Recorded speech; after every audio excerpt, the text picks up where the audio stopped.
Awesome, awesome. Okay, let's go. Is it? Yeah, okay, awesome. Hello and welcome, Success Grid Nation, to this new episode of the Success Grid podcast with your host, Hussein Talib. I have with me in this episode Terry Rich. Terry is a disruptive innovator and entrepreneur with a drive for integrity and honesty. He worked in the trenches, survived the new business trends, and had success with generation changes. And he also given away over $1 billion. Wow, that's amazing. Welcome, Terry Rich, to the Success Grid podcast. Hey, that's a nice to be here. It's fun to reach across the world and learn new ideas. I always learn from these kinds of podcasts too.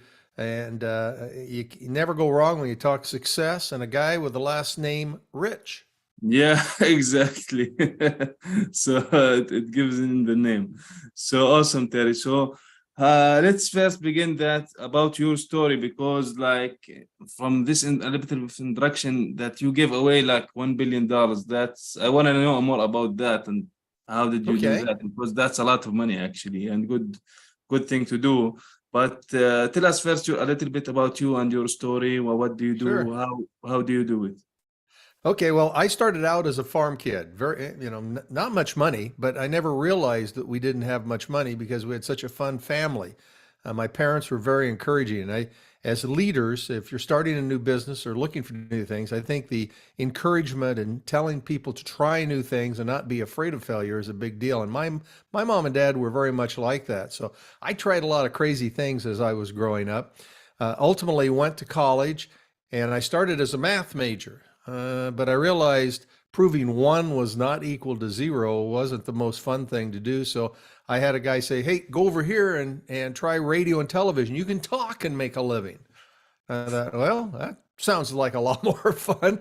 So I went into television, and all my buddies went into broadcast television, news and directing and that sort of thing. And I didn't get a job right away before I was headed out of college. And then I had an opportunity to go to work for a cable company. And this was before cable TV was cool, before you could see all of the shows like CNN and all of the different things that people today can watch internationally. So I got into cable television before it was cool, and it was so entrepreneur, brand new company, and it grew. And about anything we touched seemed to turn to gold. And so over the years, we became a very large New York Stock Exchange company with broadcast television, cable television, a lot of different companies. And I worked for that company and became vice president of marketing ultimately. Until someone tried to do a hostile takeover of our company. It was a big stock company, and they tried to take it over.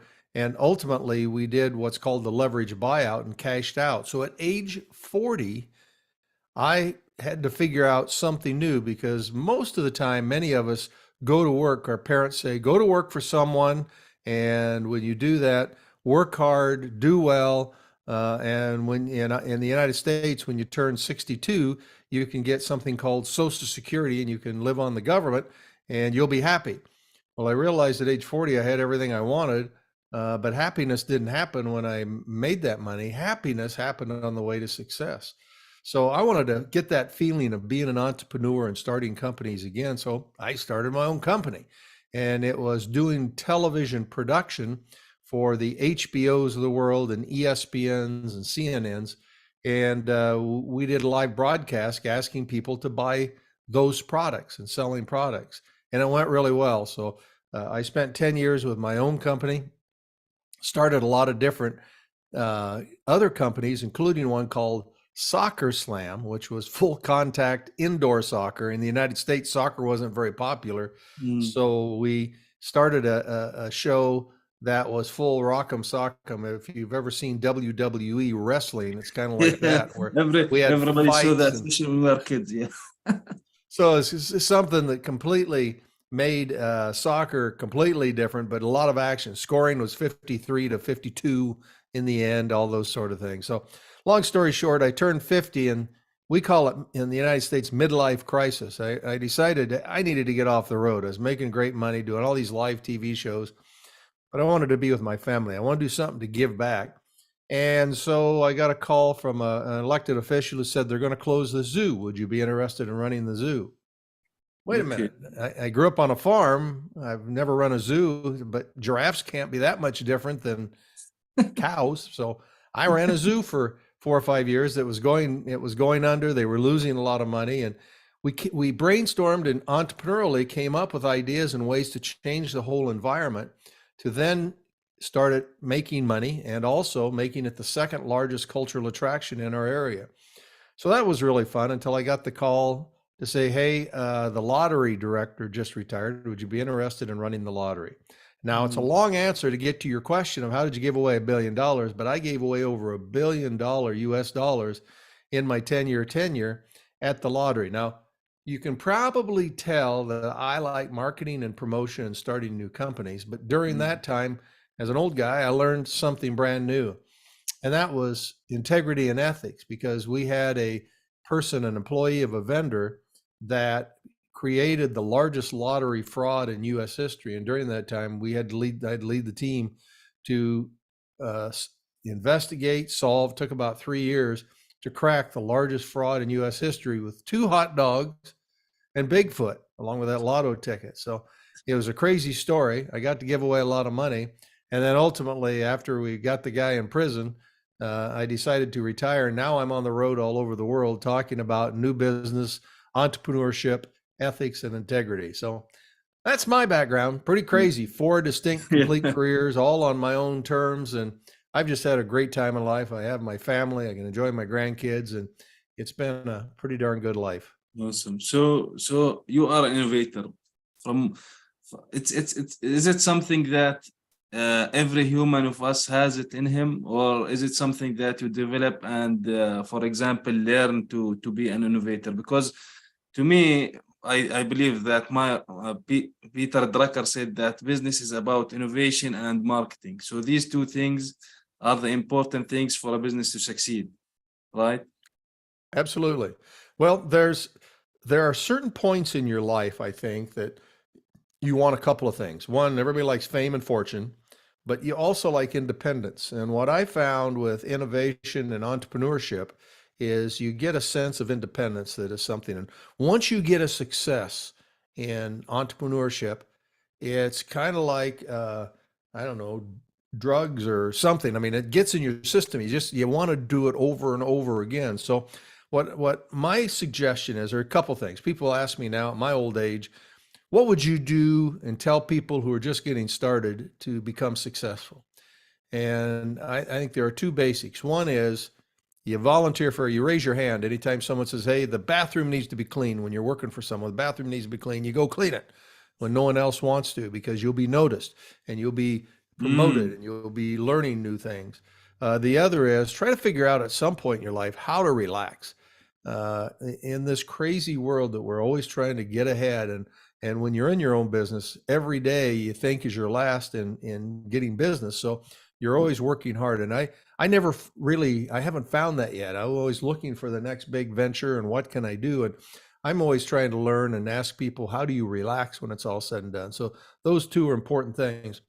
The other thing in my success that I kind of learned is I went to work for someone else, because when I came out of college, I thought I knew it all. And I learned pretty quickly you don't. And so I went out and tried to learn a trade or find something that would give me, well, you've got to have something that everybody wants, right? That's mm, there. So I learned a couple of things in that. I learned that when I did finally, I was kind of, when I made some money. If you're going to start your own company, it never hurts to work for someone else for a while, so you've got income, especially if you have a family and kids, mm. and then work your new business, come up with your idea and test it out on the nights and the weekends. That way you've got the income, and until you get the business up and going, then you know you've got enough money to continue that. Then you start your own business, and that way you build it. And then every time I had a success and every time I made money, I always put aside some money. And big companies call it research and development. I call it fun play money. Some people say, okay, I've got $100, so I'm going to set aside $10 to go gamble. Well, in some sense, you're doing that when you start your own company. So I always try to set aside that $10 when I make $100 or $1,000 or $100,000. I set aside 10%. And that's my play money for my next new idea, because if I lose that money, I still have the 90, right? I still have the 90% to start the new one or to keep me going. Too many people take their entire life savings and they put it in there. They go in at full bore, they go out and borrow all sorts of money, they lose it, and then they're done, and they believe they can never succeed again.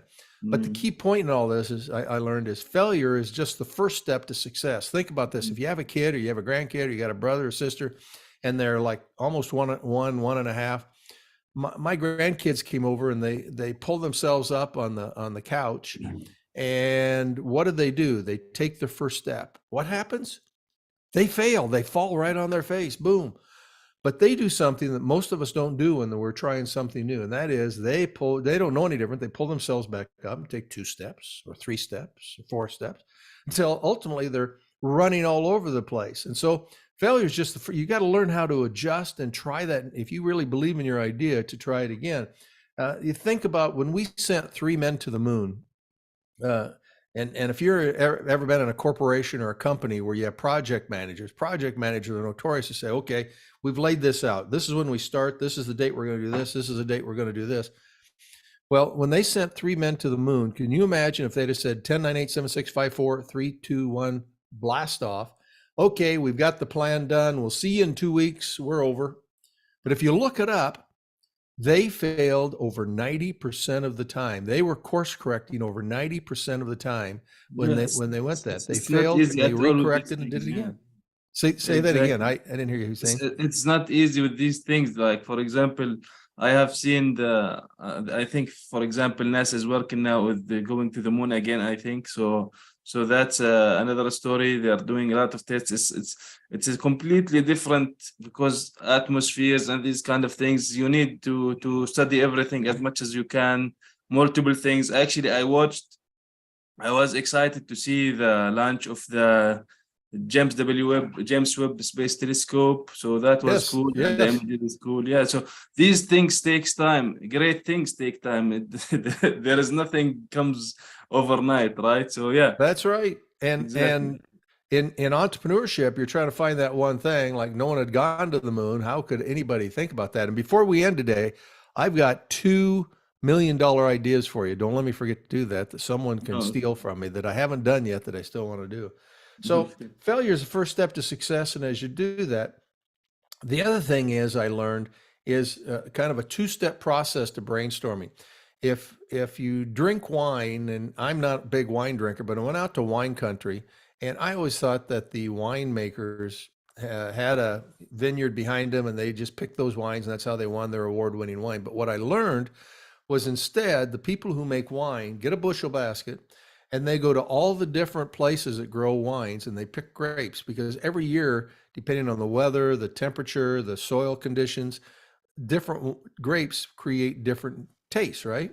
And they look for the best. So they've got this big, but the beauty of that is they have diversity within that. They've got all the different kinds of wine. They don't just pick one wine.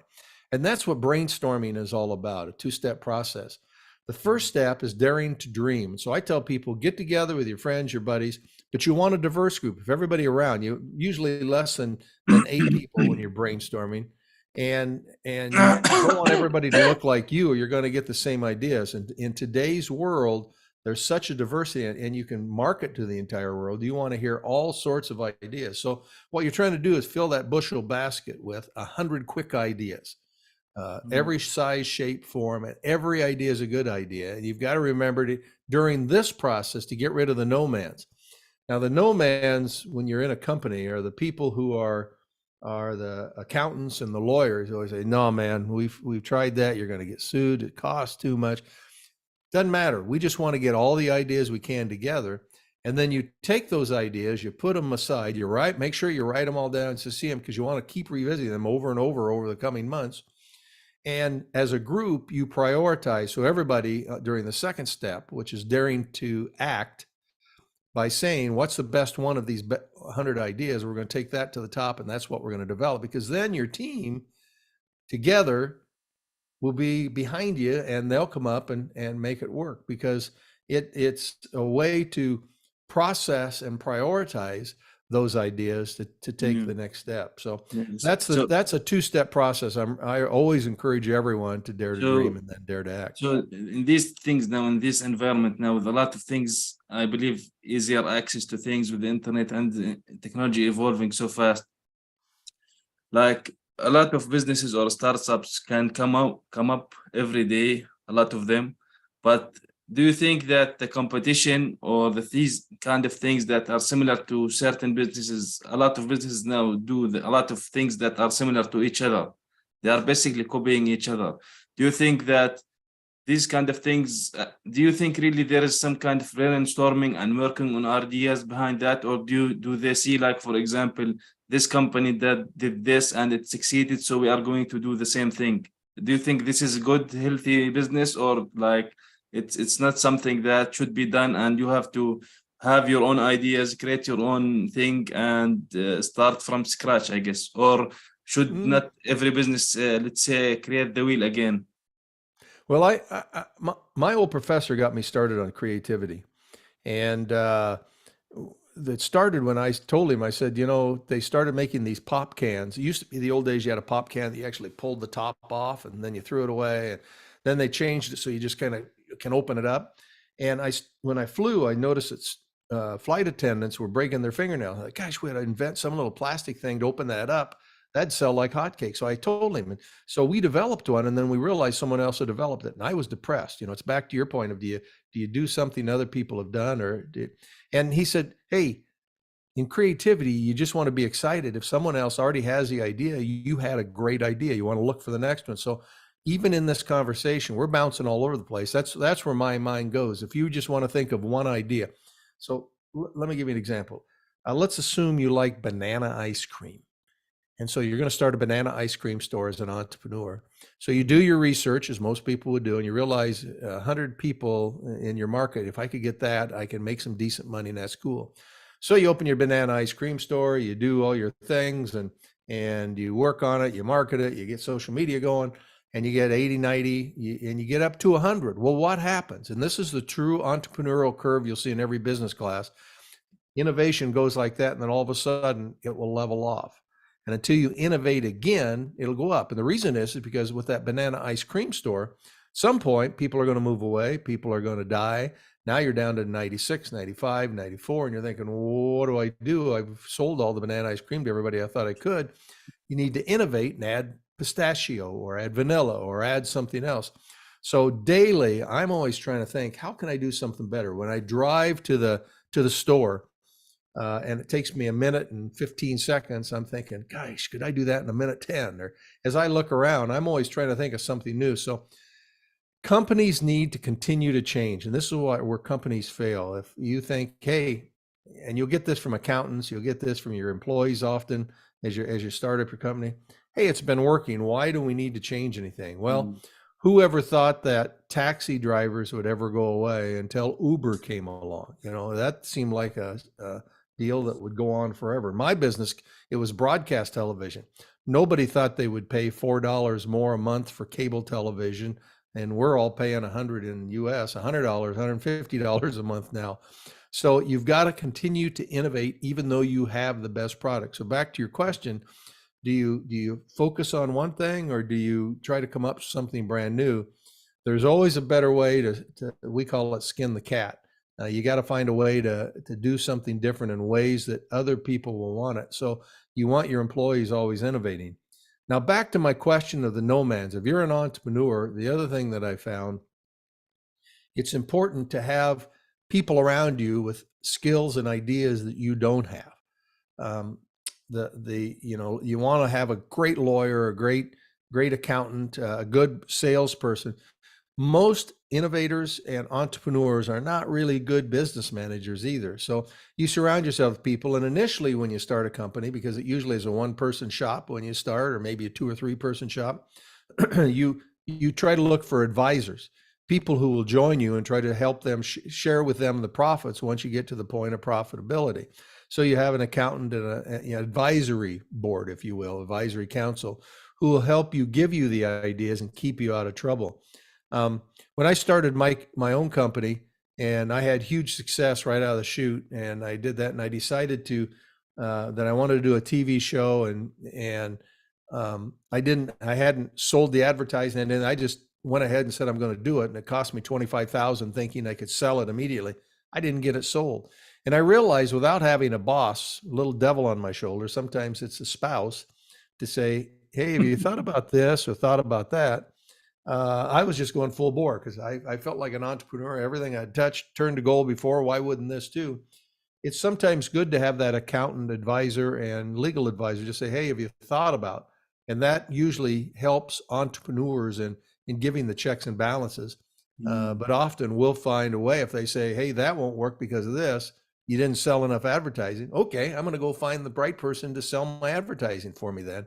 And you still become successful. So having a advisory group with you when you do an entrepreneurial company that will just check and balance you, but still give you the authority to move it ahead is really quite good.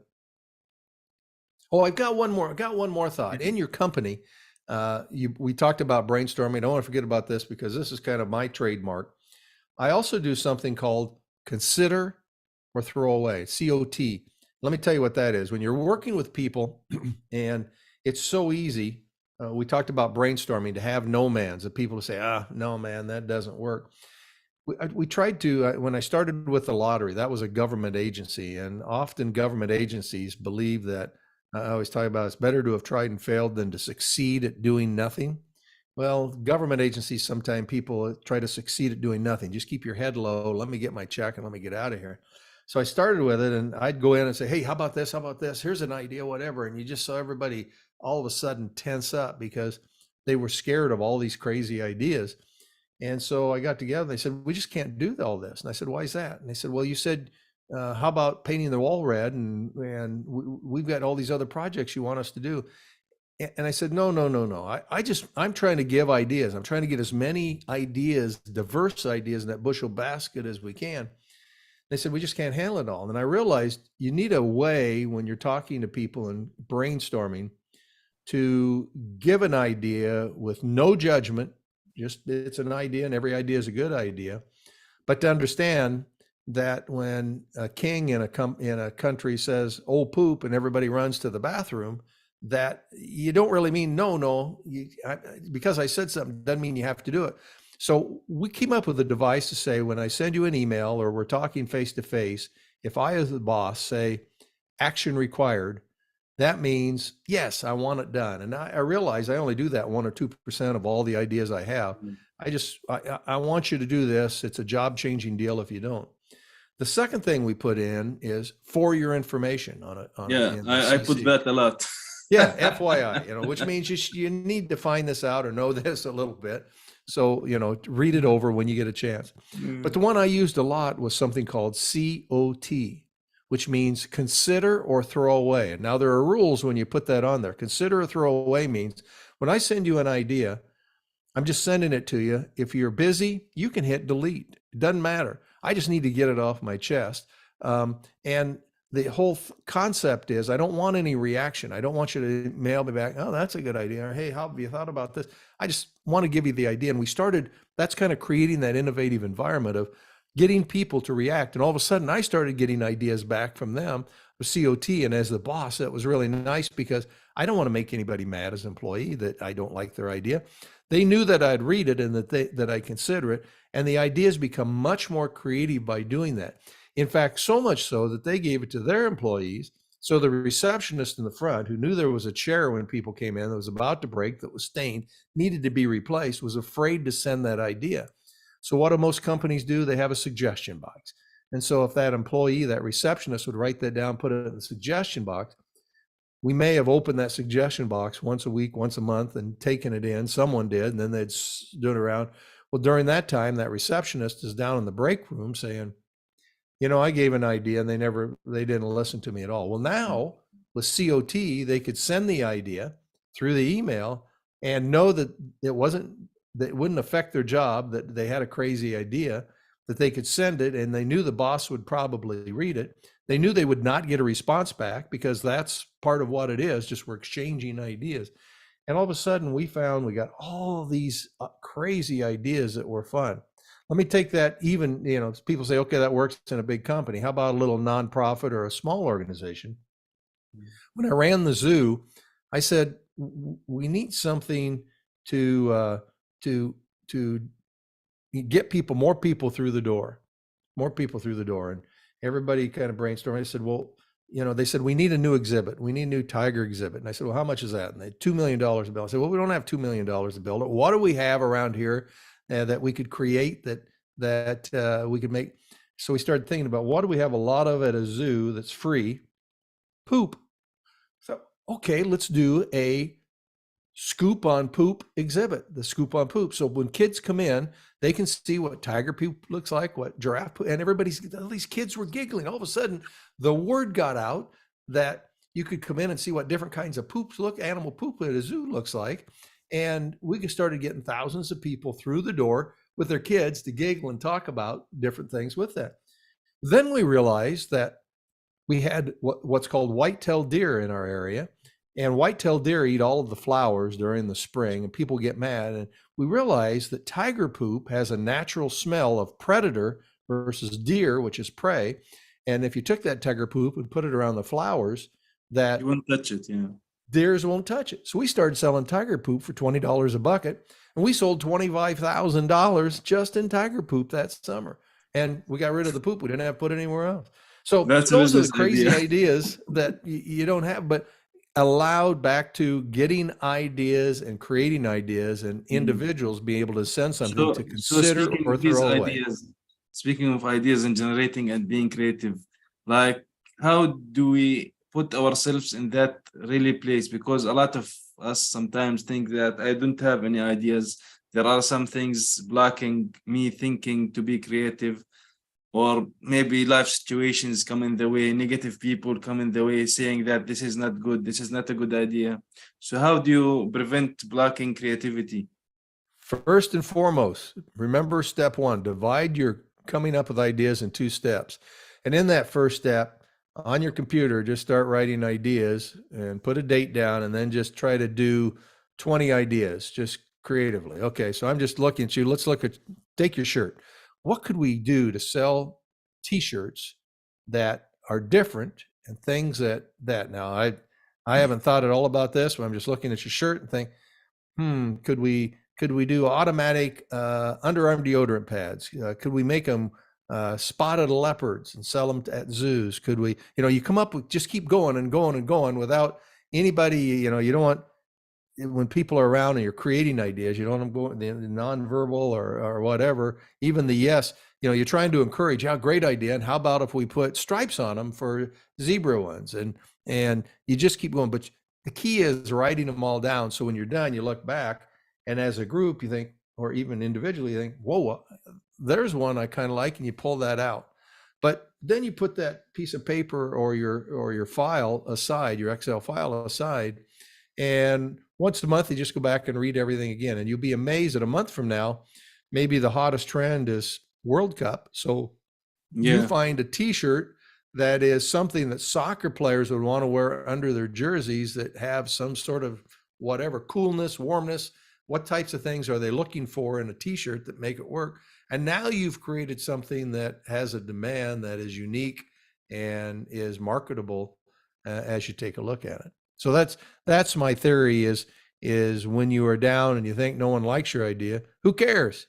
You're going to write it down, and you're going to find ways. Maybe if that one still keeps coming back and saying that is a good idea, you're going to find ways to overcome those objections to sell it. So that's the beauty of things. Like basically ideas could be, I don't want to say they are free, but ideas are there. But the most important thing is actually to act on those ideas. That's right. Yeah, having ideas is not enough. In order to build a business, to start an organization, to build a company, you have to act. Otherwise, daring to act. It's better to have tried and failed than to succeed at doing nothing, right?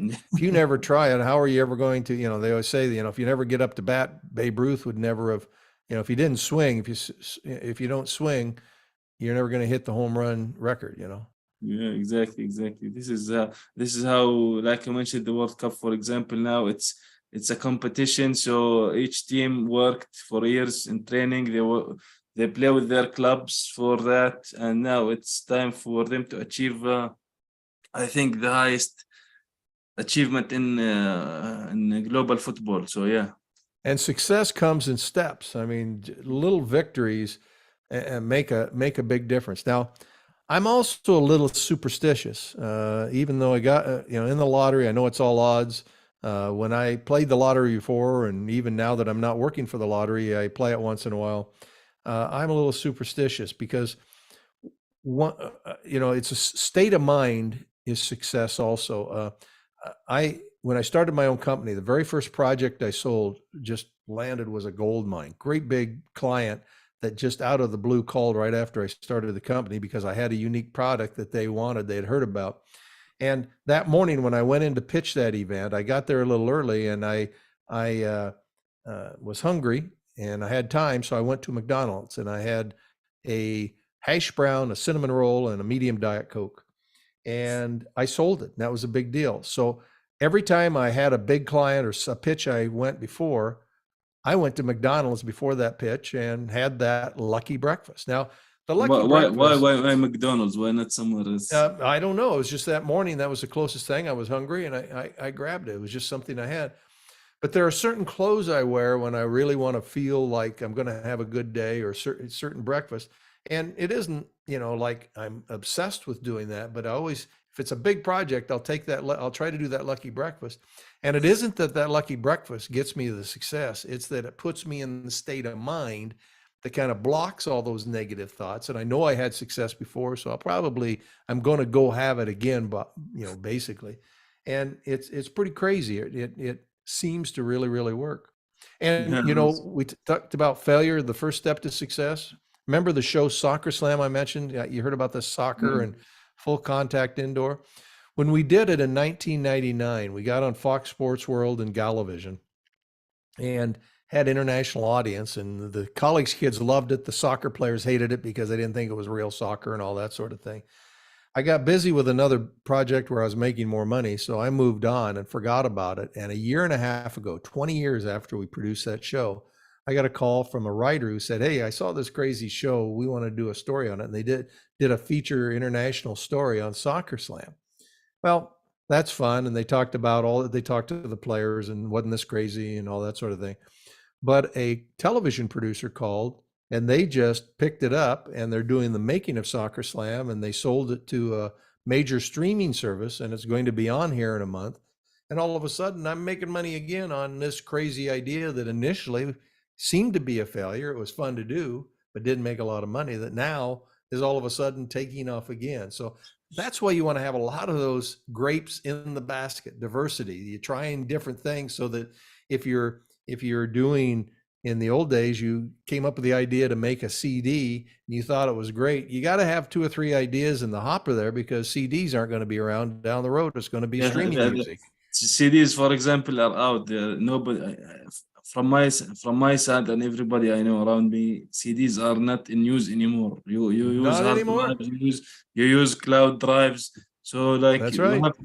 you have to look maybe now 50 years ahead so to see things how they would come around. Yeah, cassettes, CDs. I mean, what's going to be the next step, and where are the openings in that? And that's why you want to continue to keep your mind open. If you think you know everything today, I thought I did coming out of college, is you got to keep your mind open on what's the hot new things. Obviously, TikTok's big today. Well, TikTok will be gone in 10 years, no doubt about it. There'll be something else to be the hot thing. So always trying to have 2 or 3 things going at once is also very important. You want to focus on where you're making your money. You want to maximize where you're making your money, but remember the research and development idea of having some money set aside every time you win at the poker table. Set aside some of that money for the one to keep, and then to get crazy and bet on the wild bets to maybe once in a while make it work. So how important do you think having a team, like we mentioned talking about brainstorming, but do you think that having a team is better and accelerate, say, business success than just solo entrepreneur or solo business, because you get multiple ideas? Also, like we know that, for example, a lot of, for example, Google products are developed by certain employees that got into the to the wild, let's say. So how important it is to have a creative team and how to know to have these people are the right people. Two people are better, two minds are better than one. You hear that, quite a bit, old saying. Uh, but ideas are free, so, have coffee with friends, have coffee with successful people and say, hey, I'm thinking about, and get their ideas. Have coffee with, again, go back to diversity, people that you normally would not have within your circle, and get their thoughts and ideas. Look for people who are in the successful. Success breeds success. Look for people who are successful today and just see if you can't meet with them for a cup of coffee to get their input and ideas on where they're going, because you never know. They may be looking to branch out themselves and want to help you or help you fund it. I also learned, though, when you talk about solo, my attorney gave me some great advice when I started the company. My first company, I was going to get a whole bunch of people and have them be part of it, and ownership and invest. And they said, take as few of investors as you can afford to take. I mean, sometimes you need to have a bank loan you money or friends loan you money, but the less partners you take, the less bosses you'll have. Because if somebody puts money in your company, they're going to want to have an opinion, because they're going to want to get their investment back and some money back. So, try to make it so that you can do as much as you can by yourself. And then when you can afford to have people and hire people, then you want to find the brightest and the best you can that complement what your direction is, but have completely different skill sets, so that you have a really good accountant that I don't like to do. I don't like to keep the books. I don't like to do all that. And a really good lawyer to keep you out of trouble, and the top salesperson you can think of, and really a good operations person to help manage people. Managing people for entrepreneurs is usually pretty good, because you just want everybody. Why can't you work 80 hours a week like I have to do here to make this company work? No, I want to get my 40 hours in because I got kids and I'm just here to do the job. How do you find the right people? So getting the right people around you is always very important, but being out, you can't just sit in a room and do your own thing. It's going to be tough to be successful.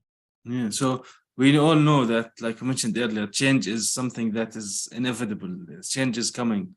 So how do you prepare for that? Because sometimes people don't like to change, whether in their personal life or in business. So how do you help them with that? For example, if you had just one sentence to tell them. Well, I think that Zoom is a good example. Zoom was nothing until the pandemic, right? Mm, And so you look for things. People, if you can't meet, if things are going to change, and things will. Um, the taxi cab drivers are good. Cable television that I explained is a good one too. That, who thought broadcast television, you only want 4 channels. That's all you're ever going to need. Why you're going to ever buy anything when you have free TV? So if you go into any business school, and there's a free, no tuition hint here, they will show you that curve, which shows innovation. If you're in a business, you'll go up, up, up, and then at some point you'll level off, because you will plateau and you'll become stagnant. And if you don't innovate again, new ideas, change, you won't continue to grow. Or you definitely, if you don't change, you'll go down. So having those two or three, I mean, even in baseball, you have two or three backup pitchers. When the first pitcher does really, really well in 3 or 4 innings, that person is going to get tired, and your products and everything else. In today's crazy world where things are changing every day, just when you think you have what you need with having your CDs or your cassette music, it changes tomorrow. So yeah. if you think about it that way, you want to put aside some time just to what's next. Yeah. And that's even in life. I mean, what's next? Get married, have kids, do whatever, retire. You have to decide what's the next step in life. Yeah. So do you think there's something I missed asking you and you would like to add? I think the final thing that I would suggest is when you have a company, and this is where I had to get serious when I was with a lottery, because I love marketing, innovation, sales. All of a sudden, I had to learn ethics and innovation. There's a triangle that the Association of Fraud Examiners have, that talk about in an organization, when you're successful, when you have money, um, people want your money, right? whether it's the bank or other people say, hey, you got money, buy my lunch. But people who are employees, internal fraud is rampant in many small organizations. And the triangle says that people will steal within an organization if they have three things. First is they have a financial need. Now, we all want to make more money, but usually somebody has a divorce, a gambling problem, the credit card debt, whatever. Then you have a financial need. So I need some money. I wonder if I could steal something from my boss. The second is opportunity. That's why you have checks and balances within your small organization. If you have an accountant writing the checks and writing the purchase orders, you're ripe for fraud because they have all the keys of the kingdom. They have the opportunity to do it and probably get by with it. So you want to have the CEO, sign the checks if the accountant is doing the purchase order and writing the checks. And the final is rationalization. At what point do people, as good of employees you have, as partners that you have within your organization or nonprofit, say, you know what, I deserve it. Joey over here or Sue is making more money than I am. I need the money right now, financial need, opportunity. I'm going to do it. What point do they rationalize?